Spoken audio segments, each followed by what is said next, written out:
We are back on the air.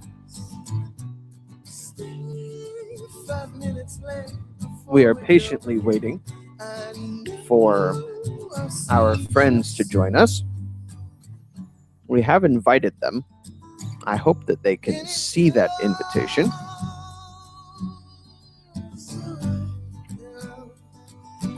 Haha.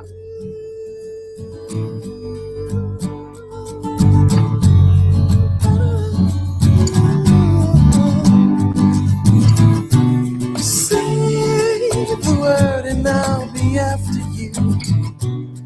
Why do I know your face? Stay, just lay with me before you go again. I know I'll see you soon. See you soon. See you soon. I'll see you soon.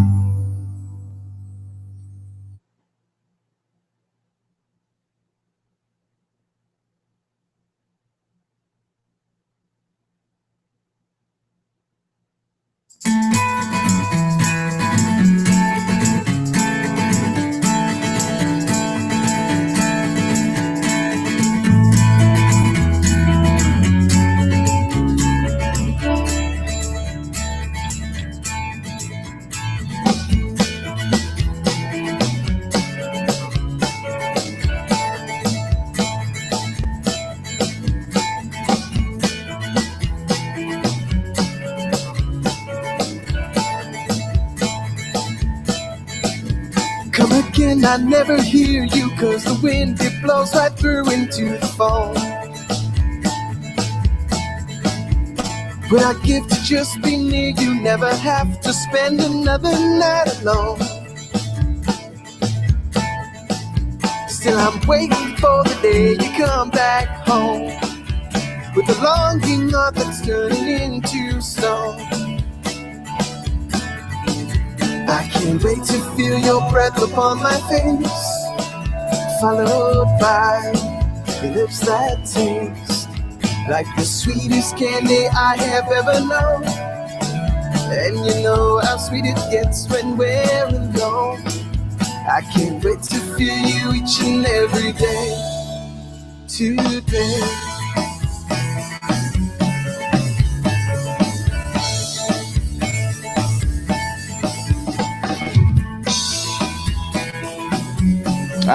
Whoa. Okay, here I am. Hello. Hey.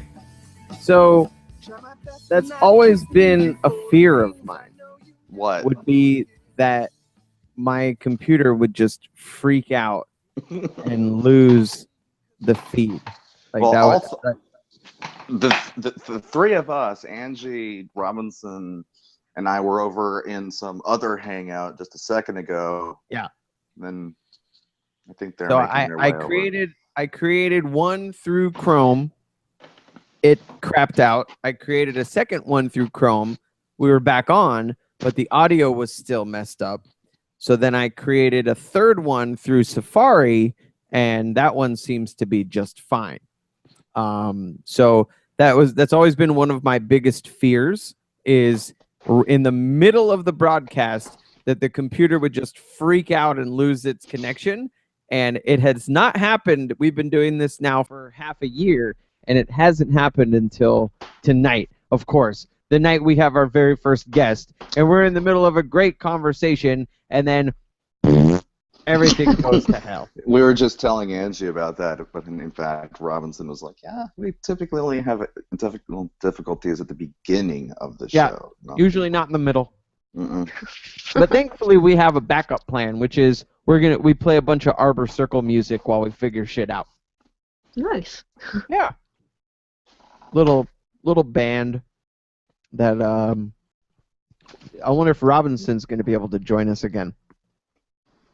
I feel like Robinson would benefit from, I don't know, maybe a telegraph. Like carrier pigeon. Smoke signals. More familiar with how to use it. We don't have that much time left in the show, but I did want to make sure that I really genuinely from the bottom of my heart, thank you, Angie. You know your real name. For being willing to stay up so late with us, being willing to share your story. The reason that we do this show is not for fame and fortune.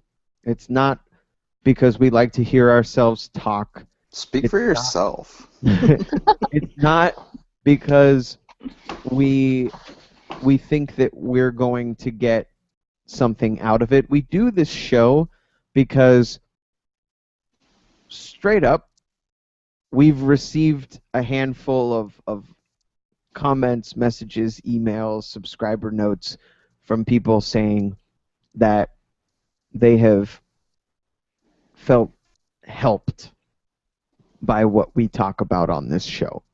And we do it because all of us have been touched by mental health or addiction or alcoholism in some way, shape, or form.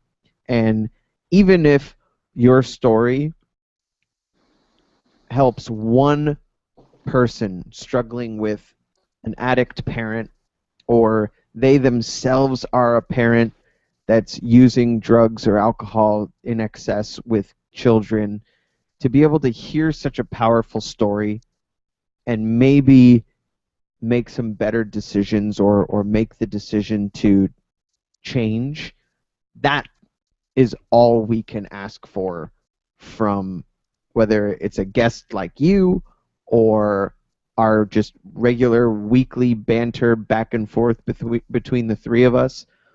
We only hope to reach and touch one person at a time. So thank you again for being willing to come on and do this. I know you were nervous. I know this is a very new experience for you. It was a new experience for us. And truthfully, honestly, genuinely, thank you for coming on tonight.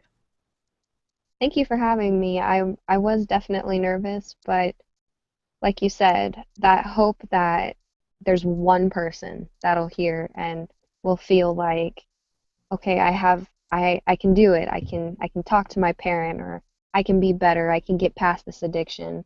That was my real reason for wanting to do this. Because going through something like that, something that me and my friends had always talked about, is that we were going to pass that knowledge on to other people. Like, my parents never really talked to me about drugs, so me experimenting with them was the first time I knew anything about them. And I think that was because they were trying to hide it. You know, if they were upfront and said, this is how drug addicts behave. Like, if they were upfront with stuff like that, I probably would have pinpointed it sooner.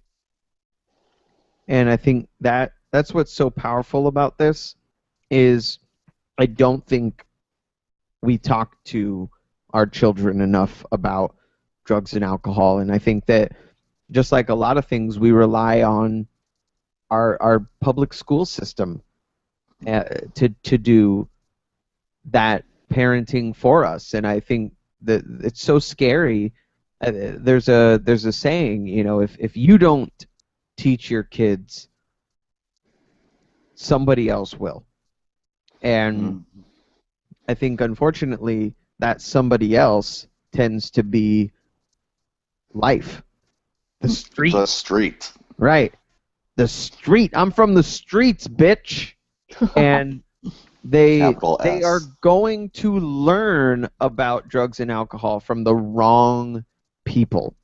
Right. And being open and honest with my kids when they get older, when they inevitably go through the experimentation phase of their life, I will be able to speak honestly with them about why going down a path of abuse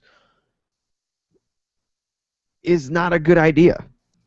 And at the very least, I hope that, you know, I'll be able to speak to them candidly and honestly from my own experience, and they won't have to go through what I've been through. Am I certain that that will be the case? Absolutely not. But thankfully, I feel equipped to deal with it.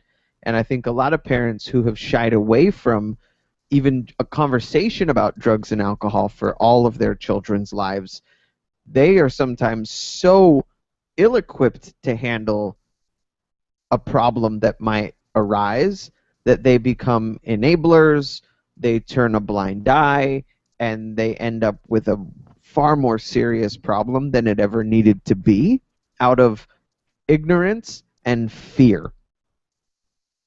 So thank you again for coming on the show.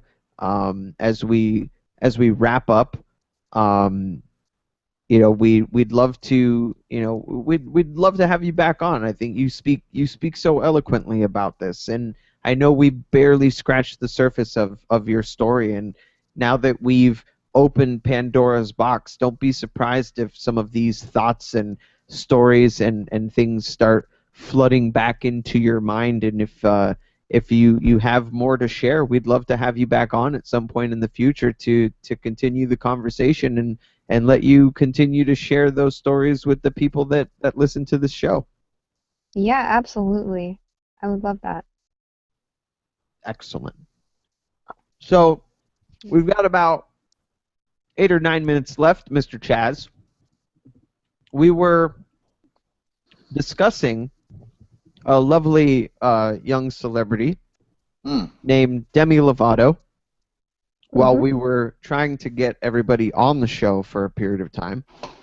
And when Angie's feed cut out, we started a brief conversation about her recent public acknowledgement of her reintroduction into sobriety.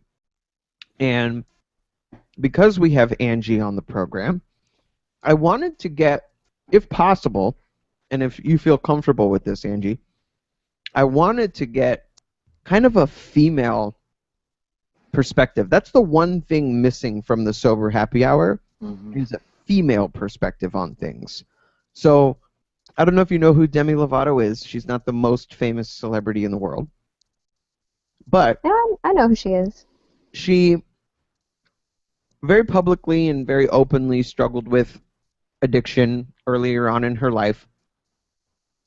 Apparently, a few years ago, fell off the wagon, started using again, and has now recently gotten back on that wagon and has been sober for a little while and has been very open in talking about this with the public.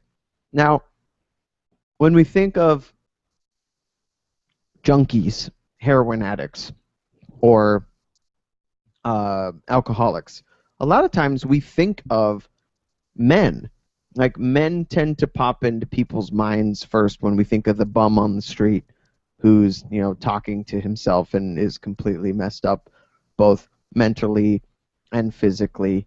And we think of the heroin addict. We immediately think of, the celebrity heroin addict, the Kurt Cobains, you name them, right? But from a female perspective, and also with the story about your mother, do you think it easier or harder due to gender bias to get sober and have that support system from other human beings? Do you think that there's more of a stigma placed on women addicts than there is men addicts, or do you think there's more of a sympathetic look toward female addicts than there is male addicts? And I'm sorry to put you on the spot, but we just have some time to kill. No, that's interesting. I do kind of feel like there's more sympathy that's put towards women who are trying to recover than there is towards men. And I think that's just because women are more, they show their emotions a little bit more than men do. They just do. So I think it's easier for people to kind of, to kind of sympathize a little bit more with women if they're going through that. So, especially like with Demi Lovato. We feel bad, right? Yeah. So my fear, though, is, are we in feeling bad? Oh, that's so sad. She's so messed up, and that's such a sad thing happening. And with the man, you're more like, wow, he's so fucked up. Like, what a piece of shit. Like, Yeah. I feel like there can be a danger to that too, though, because instead of being honest with a woman who's dealing with an addiction and treating it like a life or death situation that needs to be addressed wholeheartedly, we might tippy-toe around it a little bit. You look at somebody like Britney Spears or a Lindsay Lohan, who have Yeah. famously had their issues with drugs and alcohol, and we almost at times think it's kind of cute to a degree. Like, oh, look, she's having a meltdown. And Yeah.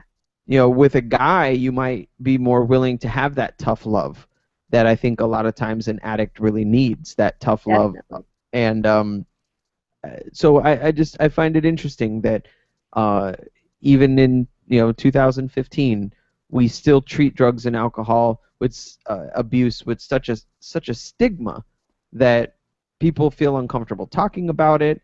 One of the main reasons that we started this show in the first place was to put a human face to drug and alcohol addiction and recovery, because I don't think we talk about it enough.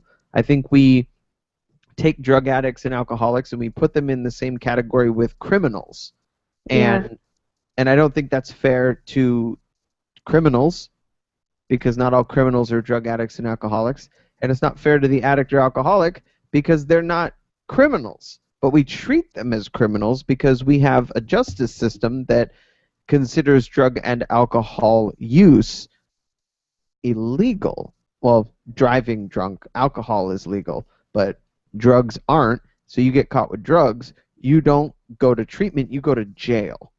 And I wonder if, from a female perspective, if people are willing to be a little bit more lenient. Instead of sending a woman to jail, they might be more willing to put them in treatment. And I think Chaz may have an interesting perspective on that, because he kind of deals with some of that. And am I off base here, Chaz? Am I just making this up? Not really, no. I'm trying to think myself as far as like the difference between men and women that I've known who've gone through the justice system for things like drug and alcohol abuse, and other things like mental health court and that. And that'd be a really good topic for another thing, is like gender issues. In other words, how getting help is different between men and women. Yeah. And I think definitely Angie's onto something in that there's some more sympathy to it. But I think there's also kind of there's a danger also in kind of minimizing it. Like thinking that, okay, if a woman has a problem with it, it's nowhere near as bad as it would be like with a man doing it. Sure. And but that I think also from the perspective of, I think similarly with sexual assault, right? Like sexual assault on a man is thought of as non-existent, and we don't take it too seriously. Sexual assault on a woman, and everybody's up in arms, rightfully so, right? But I think addiction affects women equally as tragically as it does men. But we almost tend to like, oh well, she's just wasted, and we'll pull her hair back and let her, puke all over herself, and but that's cute, and she's high all the time, and it's screwing up her life. But you know what? When she's high, she's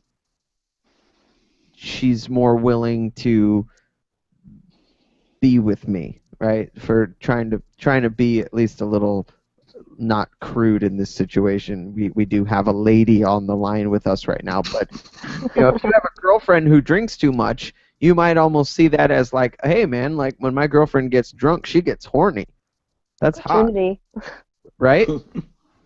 So, but with a guy, it's just annoying and it's obnoxious. So, I feel like there is a gender bias, and I think that we are out of time for this week, but that would be a very interesting conversation to have, and I think we should have it, Chaz. Excellent. What do you think? I think it sounds like a great idea. Well, once again, Angie, thank you so much for joining us on the Sober Happy Hour radio broadcast. Thank you. This has been the Sober Happy Hour radio broadcast on RadioValencia.fm, coming to you live every Saturday night from midnight to 2 a.m. Pacific time. We are out of time. I want to thank our guest one more time, Angie. Give a big round of applause. Thanks for nothing, Taz. I clapped. And if you or yours is considering getting sober, I highly recommend it.